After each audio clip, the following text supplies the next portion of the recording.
2, 2. 1, 2, 2.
Good morning, y'all.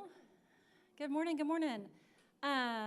We're getting the stream up and running. Hello to the world out there. Some folks have been listening in as they're driving in. I'm really glad that y'all are all here, but I'm also glad to know that there are people who are following along as they make their way to Calvary for later church. I'm Catherine Bush, Associate Rector for Formation here at Calvary, and this is the third week of this conversation about being fully alive. My conversation partner, Scott Walters, is not here today. He and Ardell are in Arkansas for a funeral of a longtime family friend. The funeral was yesterday, and they were able to stay over and really visit with folks. So they are well, and they will be back soon. But it's just me today, so I'm really looking forward to your contributions to this conversation. Because I don't want to just prattle on, and I don't have a fellow storytelling buddy up here to work with. Well, there's a conversation partner. That's right. So those of you who are here know that we have been working our way through this really thoughtful book by Elizabeth Oldfield called Fully Alive, Tending to the Soul in Turbulent Times, and I'm glad to let you know that this book is now available out here. Katie Leopard, who's been dutifully making the books available of all of our LPS speakers, we've added a few of these, so if you want a read-along, it's available to you. We've brought it from novel to the Commons to make it easy, and she can connect you after class is over. But as we've been working our way through this conversation, we started the first week looking at wrath and polarization, and then the turn toward peacemaking. And then last week, we took on avarice and acedia, which are probably two of the more uncommon vocabulary words in this whole experience. But avarice is really about kind of greed, and what Elizabeth Oldfield calls stuffocation, that just the need to keep ingathering more and more, and the move to gratitude. Acedia is this kind of malaise, or this feeling of just not doing, not being able to kind of muster the energy to engage. And she compares that to our modern affliction of distraction and encourages us to move toward attention. So that's where we have been. And this week, I've been left alone to deal with envy and gluttony. So, I don't know. I will say that next week when my conversation partner is back, it's pride and lust. So, we'll see how that goes too. But this week the conversation is around first envy and then gluttony. And I feel like these are, at least we're back in the world of vocabulary that we're used to. We kind of all know what envy is. She sets up envy, though, as she's prone to in kind of her particular way, and talks about that it's not just wanting what other people have, because there's a version of that that's not bad, right? We can admire things about people. We can appreciate things that other people, either things they have or qualities that they have. That's not necessarily bad. But there's a little bit more to it when it's envy, and it's this wanting it just because they have it, or even a little bit more of a twist that I had a professor who talked about it's not even that I want it, it's that I kind of want you not to have it, right? So no matter what it is, whether I want more of it in my life, it's mostly just like, I'd kind of rather you not be able to do that or have that thing, whether I'm interested in it or not. So there's a relational piece in it that gets kind of gray fast. One of the other points that she makes is that we don't usually envy those whose lives are really, really wildly different from our own. That there's just kind of a separation, right? So it's when it's, the movie star or the far-off person or the person from another time or era, it's not really envy the same way. Again, it can be closer to admiration. It can be something that just kind of a little bit different.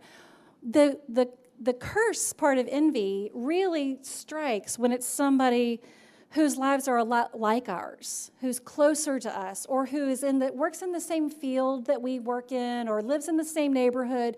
There's something that makes it almost approachable, right? That it's almost gettable, that kind of lends envy's kind of festering nature. So again, that's those people that we can almost imagine we could have that life. Whereas, so there's people that I'm never going to have Julia Roberts' life, right? So that's fine if she has that, right? But there's some folks I know who are, they're I don't know, clergy types, and they managed to write and publish their book. And I haven't quite managed to do that, right? So it's just close enough that I can kind of really ooh, that burns in a different way. So I don't know if just as we're kind of starting, as you're thinking about the word envy, what are some of your kind of quick associations with it, or do this kind of grounding that she gives us make sense to you? That it might be those who are closer to us, or is there a piece of that resonates? Yeah. I think it almost starts with children. At the earliest age, I want your toy. And then as we get into school, it's, gee, I wish I had those shoes, or I wish I had that dress, or, so it starts at an awfully early age. Yeah.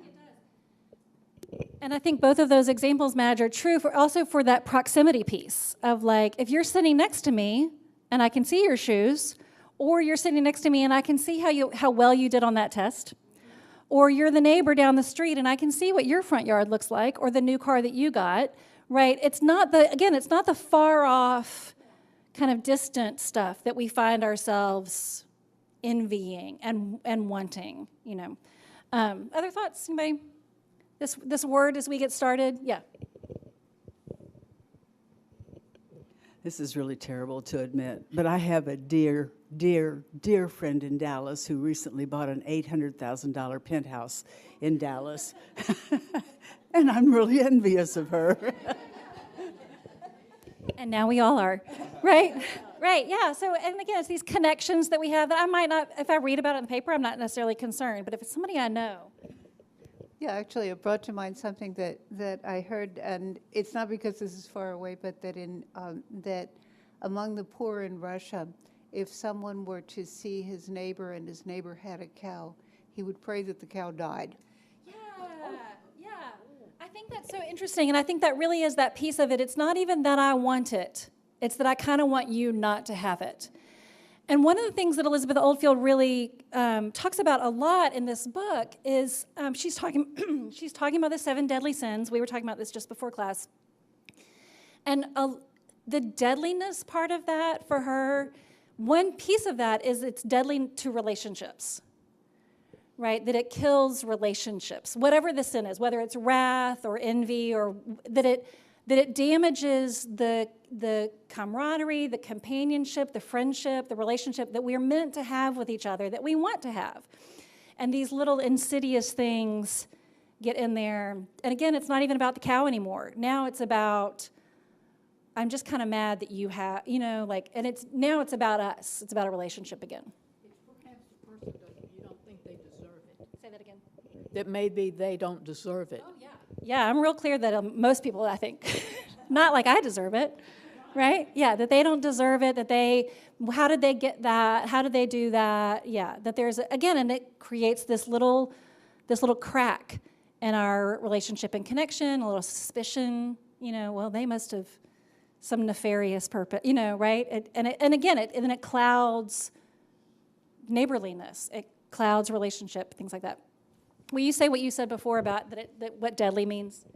Well, what I got out of it, that perhaps the deadly sins, it deadens us. Yeah. It doesn't keep us from, going to heaven. It's just deadens us. Yeah. And I really think that that's one of the helpful ways to think about the 7 deadly sins. And I think it's one of her points, is that it's not about I'm greedy and God's going to strike me dead, right? It's that I'm greedy and that deadens a relationship, it deadens me. If I'm feeling this kind of sense of this acedia, this malaise, or I'm just scrolling endlessly, that I'm kind of deadening my own sense of aliveness on a daily basis. So it's not an end of the life curse problem. It's a daily living deadliness. Yeah. So she continues to unpack this word. And again, she spends a lot of time talking about the relational piece. And she also wants us to be real clear that, again, it's not necessarily bad to admire something or someone, some quality, even a thing that they have. Admiration is different. Shared joy. If I could be happy that you have the cow, right, then I could share that with you. That would be life-giving. That would be relationship building. And that we are social animals, and we seek connection, immediately out of the womb. We are looking to make eye contact with somebody to see and be seen. Like, we want and we need these relationships and the validation that comes from them. One of the other points that she makes is that both direction, that we tend to think of envy like as somebody who's kind of up on the scale, right? Who has more than I do, or success that I want, things like that. But it also, there's a version of it that pity is very similar when I'm looking down the scale. And whether I'm looking up or down the scale, both the times I've made you kind of less human, right? That I've just put you somewhere on a track and myself compared to you, and that all of that deadens us relationships. It deadens a little bit of you, even in me, and the way I think about you. So she wants us to then start to think, and a lot of her language around this, the kind of modernizing language around this, is what she calls status anxiety. That we kind of live and move in a world where we're constantly trying to figure out, okay, in this room, what's my status? Right? In this conversation, in this meeting, at this lunch table, and whether we're conscious of it or not, we're kind of always adjusting a little bit, and that we can actually handle whatever status we have, but we'll act differently depending on if I'm the leader at the table or if I'm not. And she tells a really interesting story about being a child in elementary school, and her teacher comes in one day to play a game, and she gives everybody in the room a number, and that number is your actual hierarchical number. And then kind of lets everybody go at loose on the playground to see what happens, right? And the kids are told, like, if you're number 12, you're top, and if you're number 1, you're bottom, or however the scale works. And that this is a game that Elizabeth's teacher played with her did in her classroom when she was a child, and she remembers vividly the sense of, like, okay, 7, right? And then you turn in your numbers and you get a new number, 3. And how immediately everyone adapted and kind of rearranged their place on the playground and held themselves differently or talked differently or made suggestions differently, because we're actually always adjusting our status, and that we have a lot of anxiety around that. So that when you come around to what the Christian message and the antidote, or the call to leave status anxiety, to leave envy behind, we have all of this beautiful language about, you are my beloved, with you I am well pleased. Right?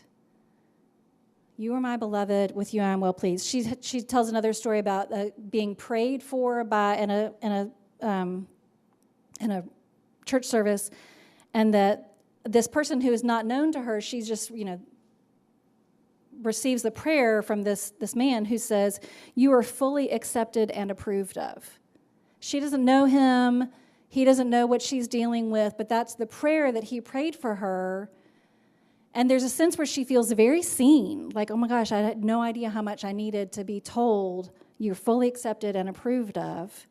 And then she realizes actually all of us, it's not that it was a particular prayer for her. It's that everybody is hungry to hear that message. You are accepted and approved of. You are beloved. With you I'm pleased, right? And so she talks again about how the church might offer, kind of an antidote. And this is the message of belovedness. This is the message of equality. There's an interesting historical case to be made about the kind of brotherhood of man, or siblinghood of all of us, that we're all children of God, is this kind of really unique offering from Judeo-Christian tradition that then becomes the foundation for the French Revolution and the American Revolution. It becomes political, but it actually starts with this kind of religious or spiritual idea. We're made in the image of God. I'm a God bearer. So are you. So are you. So are you. So are you. And that in a world of hierarchy, that's really counterculture. If you've ever been in a class with Mitzi Minor, it's a huge part of what Mitzi is always talking to us about the Roman hierarchical world. Charts, status, up and down, status anxiety, all that kind of stuff. And that why Jesus continued to get in trouble is because he said, to hell with that. Excuse my friend.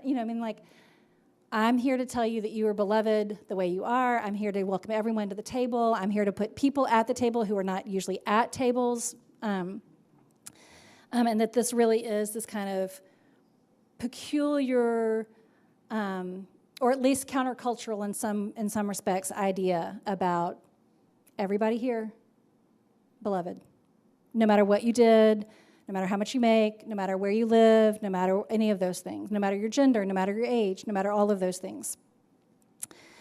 And we can think then about, there's lots of this in our tradition. The first shall be last. Inverting the line, right? Turning things around. All of this going after the lost, going after the tax collectors and the sinners business. All of this kind of routinely is not about status, is about saying, I love you anyway.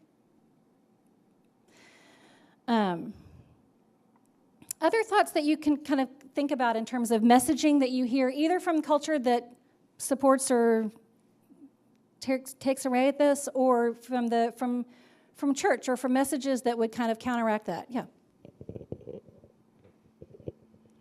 I was thinking about the fact that I have worked in 2 different churches in my life, and have been to a variety of churches, and I think one of the chief complaints that I have heard every single time is, this church isn't very friendly. I come in here and people don't acknowledge me, they don't welcome me.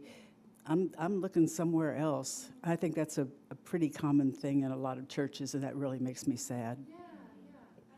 I think you're exactly right, Kate, and I think it's a struggle too, right, within the church, that we have these ideas of everyone is a beloved child of God, everyone is made in the image of God, and then we've got our old human broken selves who are like, well, that's nice, but I can tell by the way you're dressed, I can tell by and this that Jesus kept saying, don't judge, don't judge, don't judge. And then we become known to be like the judgiest group on the planet, right? Like Christians are judgy. That's a thing that, and she talks about the kind of the heartbreak of that, of the missing, we missed the point. And that there's some commentary in that, and we can do better. And there's also like a recognition of because this is a struggle, because it's hard for all of us to remember about ourselves and then to extend it to others. It's harder for me to be welcoming and kind if I don't feel at home and comfortable, right? This is the kind of ultimate compliment of that person is comfortable in their own skin, right? And how lovely that is when you meet somebody who's at ease so that you feel at ease. And when I'm not, which for me, I'll just say, is a lot of the time, it's almost impossible for me to offer genuine hospitality and welcome if I don't feel at home. If I'm worried about my status and what you've got and what you're thinking and what she did, all of these things, then it's really hard to lay out a table that says, come on in, So it's inner work in order for it to be outer work. We have to figure this stuff out and then be able to before we can offer it. Yeah. Other thoughts about this struggle with envy? Yeah. I don't know if this is envy, but talking about people being unfriendly in a church. Some years ago, I got to know someone who I had seen in the pews for years, and we got to be kind of friends, and she finally confided in me that she kept coming for her child, but she thought Calvary was just the unfriendliest place she'd ever been. Well, I said, I am as guilty as anybody. We'd get into the Great Hall for coffee and everything. I'd go straight to Nino, and Charles, and, people, it's my social time. Right. And it wasn't, so I don't know if that's envy, but it's still that pecking order business that is so painful, and I still am no good at it. I promised myself I'm going to look around for the strangers, and I just don't. Right. Yeah. So anyway. I think you're right, too, that it is, whether it's envy or not, it's certainly status, and it's certainly my own anxiety of like, I'm going to feel better if I'm talking to you whom I already know than I am to someone that I don't, right? And there's a sense of like, okay, so, and if I were able to not just repeat but believe, I'm accepted, I'm beloved, I'm a child of God, you are accepted, you are beloved, you're a child of God, that's a better place for me to start relationship with. It's easier for me to walk into a room if I have this sense of like, I'm at home because I'm at home in God. And so I can then be more open, more welcoming, and less judgmental, and less afraid, because again, it's my own fears, my own insecurities that are driving a lot of my behaviors most of the time. Yeah. One of the other pieces that she gets to, which again, these kind of interesting connections, how we're like, I think this is envy, but maybe it's not. She goes on some interesting tangents herself, and she actually talks about a good bit about how this envy piece is actually related to idolatry, and that kind of makes sense. Like if you have a thing that I want, or you have a status that I want, I might be idolizing that, right? But for her, it's an opportunity to expand a little bit on the problem of idolatry, and that it's anything that's replacing God for us, anything that we love more. And she talks a lot about that it's most of us are idol worshipers. We've gotten rid of golden calf. We dealt with that story a long time ago, but we have things that we think about more. We have things that dictate our behavior. We have things that we devote our time and attention to. And again, they don't have to be bad things. The way we might parent. I think about my kids a lot. And I can put parenting on kind of on a pedestal, as it were. I could put job status. I can put all of these, again, these aren't things that are inherently bad. It's the same with the conversation around wrath, where anger has its place. Wrath is problematic, right? Admiration, devotion to things, to causes, to people, to relationships, that all has their place. When it tips over into envy or into idolatry, then it becomes problematic. She's quoting someone else, but she says that she's also talking about that, and when we talk about the Ten Commandments and idolatry, that's, God says you shall have no other gods but me, and God can come across a little bit as like, God has an inferiority complex, like God's worried about what else you're worshiping, and God is a jealous God, and all of this kind of language, and she says it's not really that. It's that God knows that it's bad for us, and that the idolatry will be bad for us, and that anything else you worship that's not God will eat you alive. And that's the quotation that she's actually borrowing from someone else. Anything that you worship that's not God will at some point eat you alive. That's just the version of being deadened, right? Of like, I can get so caught up in this, whatever it is, that I'm not living fully and freely and the comfortable at-homeness in terms of my status and my belovedness. And so she wants us to move to this idea of being seen as beloved, being our knowing and believe, not just knowing, but believing our belovedness, and that being our status, first definition, before we get into all of the others. So, other thoughts? Yeah, Meredith. I'm telling a tale on myself. I had a friend that we went to church together and school together, and we would play at each other's houses. She had every toy, every dress, she was an only child. I'm the baby of 4 and the only girl. And so I don't know if it was Easter. I think it was probably Easter. I'm listening. I'm just gonna Sure. She she came up to me and looked at my shoes, and she said, "You're wearing the wrong shoes. Those are for winter." And they were suede dress-up shoes that I'd gotten for the winter, and they still fit. And I said to her, "I'd rather have 3 brothers than new shoes." And she didn't, I know, it's awful. And right after it was out of my mouth, I was like, oh, that was bad.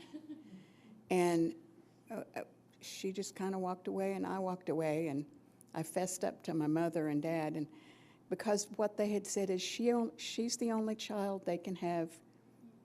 They can do things for her. We have 4. We try to be equal. So it was just like, and I don't think I ever apologized to her, but we were friends later.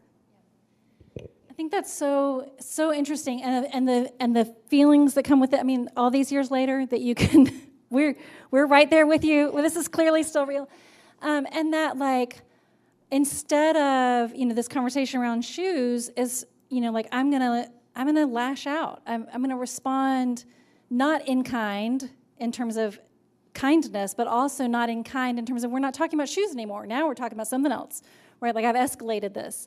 And I think that kind of, again, one of the things that she wants us to name is like, yeah, that's real. None of these are like, oh, you're dealing with that and the rest of us are not. I mean, like these are common situations. And so then how do we, well, you recognize it, that's the first step, right? So then what do we do to kind of say, oh, wow, that was real. And again, that's about relationship, that's about connection, and how we move forward. Yeah. When you started this conversation with the original, with the first, the deadly sins, it surprised me because it's put me in a way of thinking about sin completely differently from what I ever did before, and more than anything, when we got to acedia, I thought, how can listlessness be a sin? Right. It's an affliction. It's not a sin. Right. It's not a sin, but the same indeed is the case with envy or anything that we've covered so far, and I had read about the 3 poisons of Buddhism, which were hatred, greed, and self-delusion, but they were called poisons, right?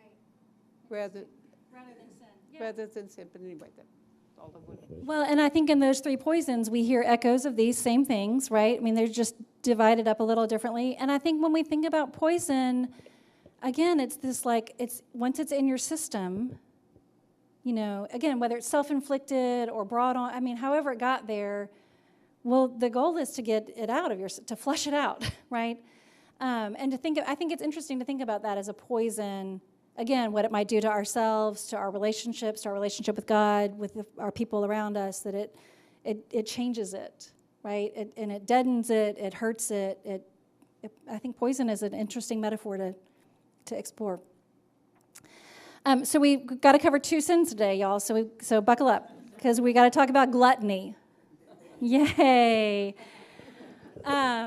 So gluttony, as in terms of her kind of setting the scene, again, she wants to clarify, just like anger is not the same as wrath, just like admiration is not the same as envy, she doesn't think that feasting is the same thing as gluttony. There's a time and a place for a feast, right? There's a way to enjoy life, to taste and see, and to be celebratory, right? What she talks about when she talks about gluttony is using whatever that thing is, whether it's food or drink or any number of other things that she thinks, there's a long list of things that we can be gluttons about, is again, it's a deadening agent, right? So she tells a extended story about one of her grandmothers whom she only knew when her grandmother was older. And this is what it's like for grandchildren, right? Like they don't know you when you were young and vibrant and doing all the things. But her grandmother, toward the end of her life, was essentially chair-bound, a chain smoker, and constantly eating. Well, she goes back and she learns what has happened in her grandmother's life and the cycle of addiction in that family and where her grandmother came from. And she comes to understand why she might kind of have been stuck in that place. But it wasn't about the potato chips or the smoking. It was that she was just completely disconnected and deadened in terms of how she interacted with people. That she says she was functionally absent. So she was in the room, but didn't ask little Elizabeth about her day, told her to hush because her soaps were on. Could she bring her a fresh pack of cigarettes? I mean, like this, but she wasn't really there. And again, Elizabeth does a lot of work to say this is not about blaming and saying, oh, that's a terrible woman in my life. But she comes to understand where all that came from generationally and some trauma and things like that. But she sees it and she says, I don't want that. And again, it wasn't necessarily even about the cigarettes or the potato chips. It was about she just wasn't really alive anymore. She wasn't alive in the room with me. She wasn't really present. So where Elizabeth goes from gluttony is to addiction and to numbing, and that covers a lot of ground, y'all. Right? In terms of how we deal with our feelings or lack thereof. Again, she says it's possible to eat and drink responsibly. Everybody knows that. It's also possible to eat and drink irresponsibly or with anything. All of these things can be tools.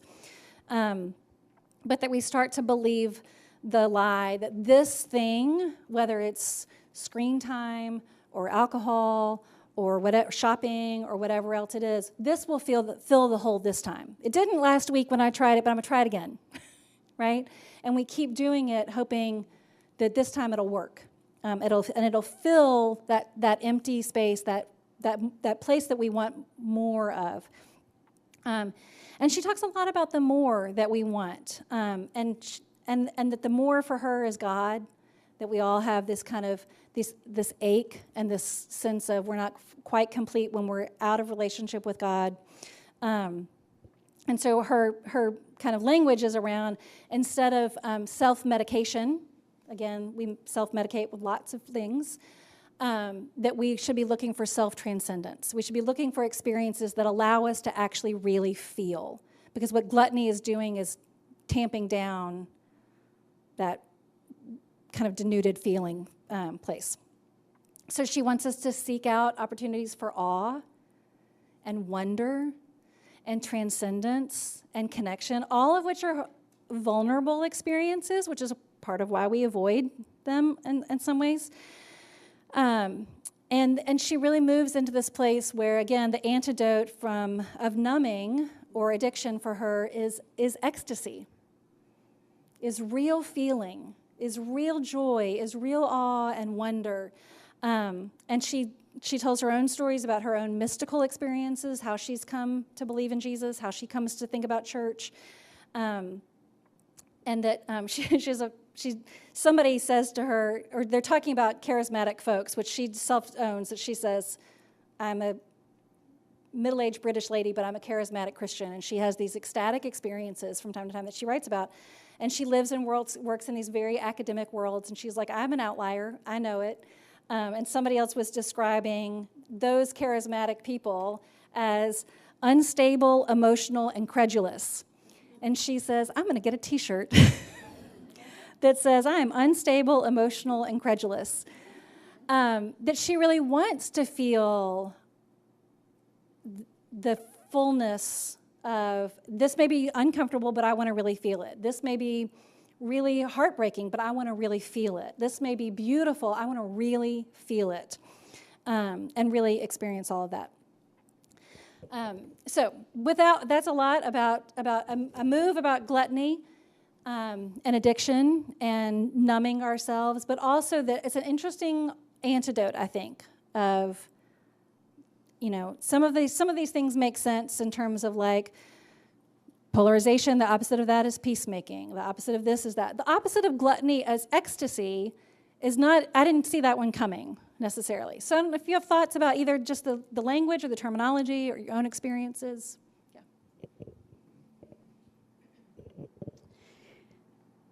An experience from this weekend that sort of tells that all of that together.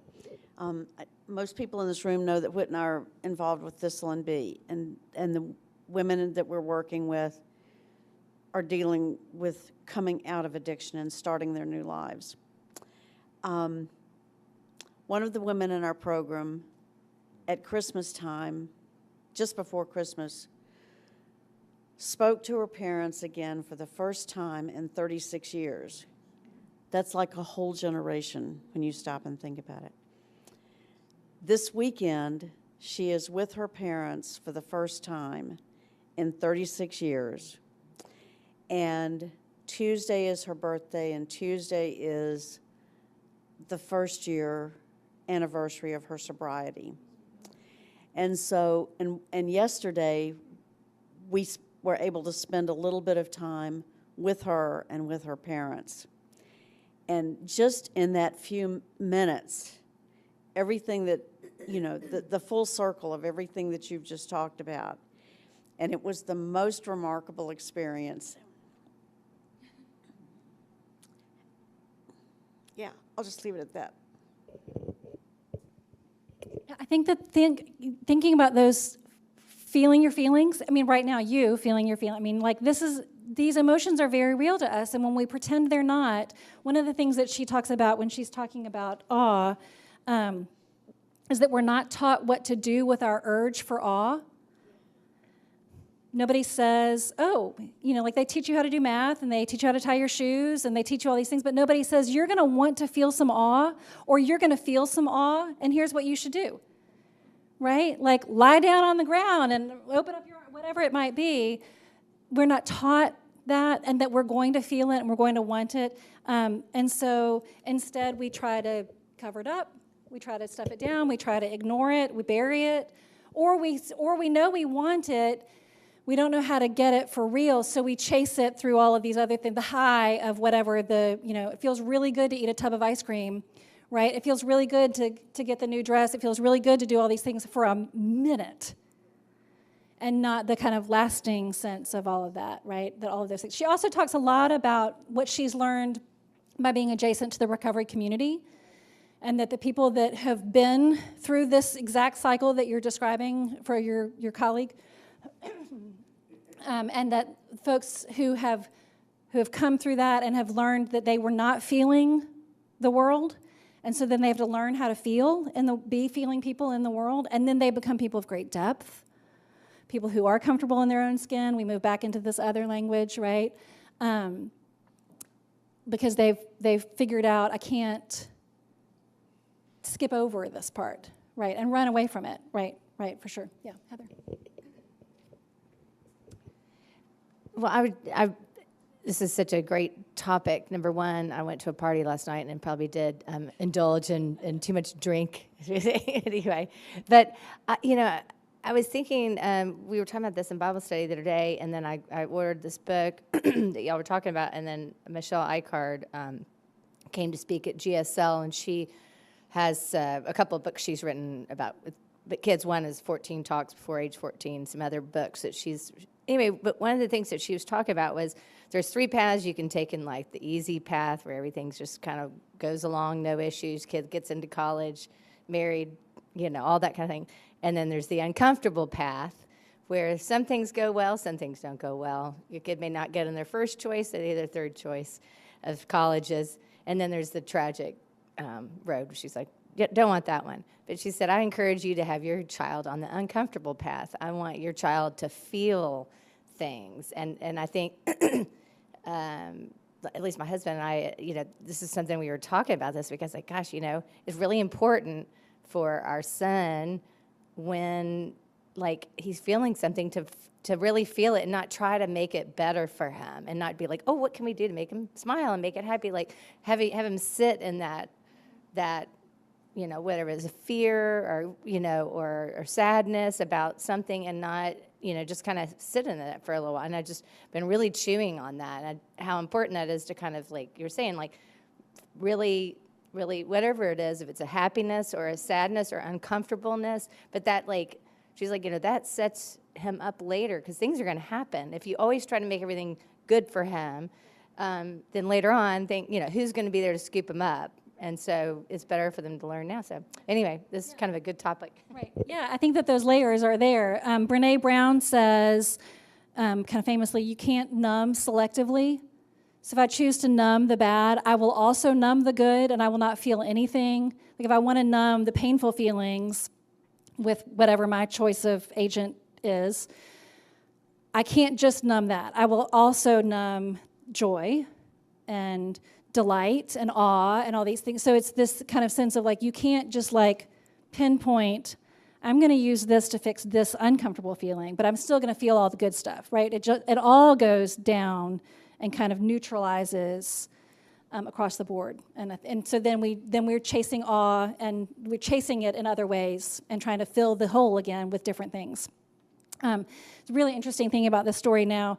You can hear a lovely sermon about the prodigal son from Paul, and the prodigal son story is a story about gluttony and feelings, right? I mean, and relationship and connection and all of these things. Just really interesting, kind of thinking through that story all over again now with this in mind, and how much is there in the Christian message of what God really wants for us, right? And it will be uncomfortable to go home and to say I'm sorry, right?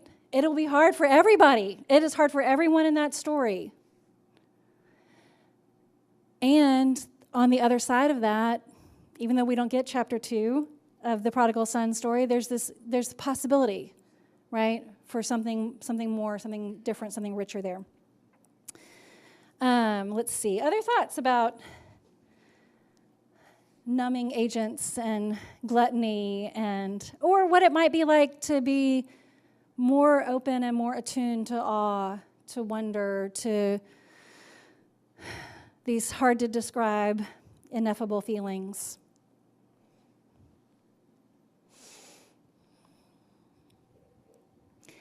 She makes a strong case for coming to church. It's a big part of what she's writing. And she's real clear. It's really interesting if you read the whole book.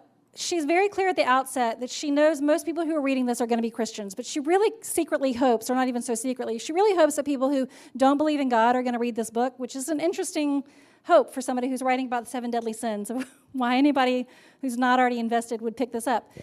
But she wants to talk a lot about the God holes in our lives, and she's real clear about you don't actually have to believe in God for all of this to be true. Again, these kind of universal experiences of status anxiety, the universal experience of polarization and anger and wrath, right? These are not just trouble for us folk over here. And then she kind of continues to offer, you're reading this, you may not believe all of these things about God. I do. Let me tell you a little bit about what that's been like. She's very...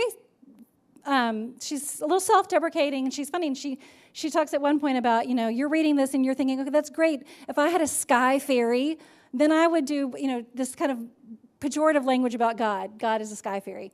And she's, well, let's put that aside and just imagine, and then that's when she starts to talk about, again, these kind of mystical experiences that we might use religious language around, but don't have to have religious language around them. It's a very invitational way that, I hope she gets a foot in the door with someone, right? But she also talks about, for those of us who are kind of already in the fold, about the balance of religion as practice alongside these occasional experiences that we might call mountaintop experiences, or these mystical moments, right, that don't happen necessarily every Sunday and don't happen necessarily in a pew, but why we need both, why we need the practice and the grounding and the community and the difficulty, frankly, of going to church with other people who are just going to be people in our way on the way to the bathroom and who sing off key, and all these folks who are just as judgy and judgmental as we wish we weren't.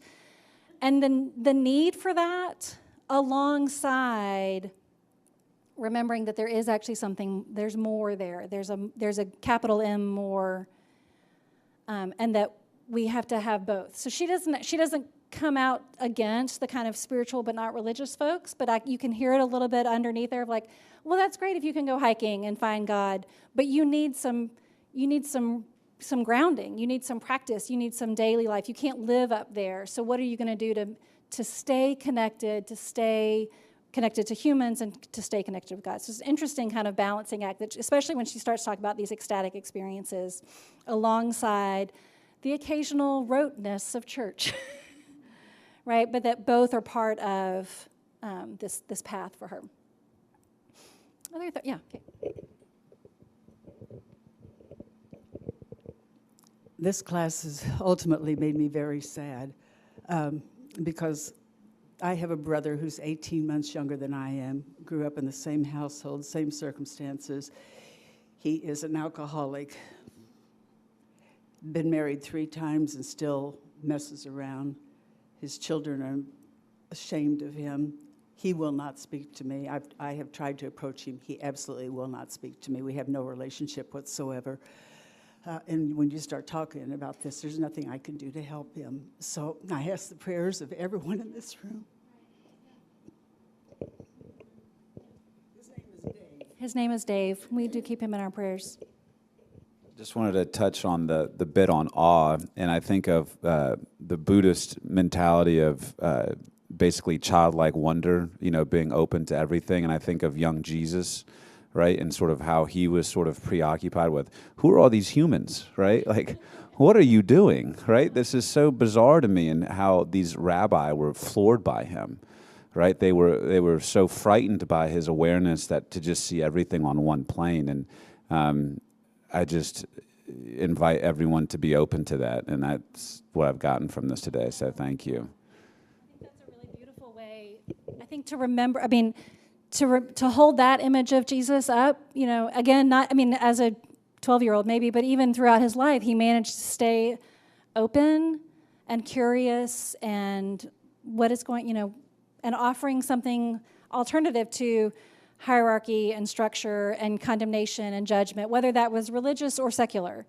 And then the trouble that we have is, again, as regular old human folks, with our judgments and our, tendencies to try to live in that way. And the invitation and the opportunity, and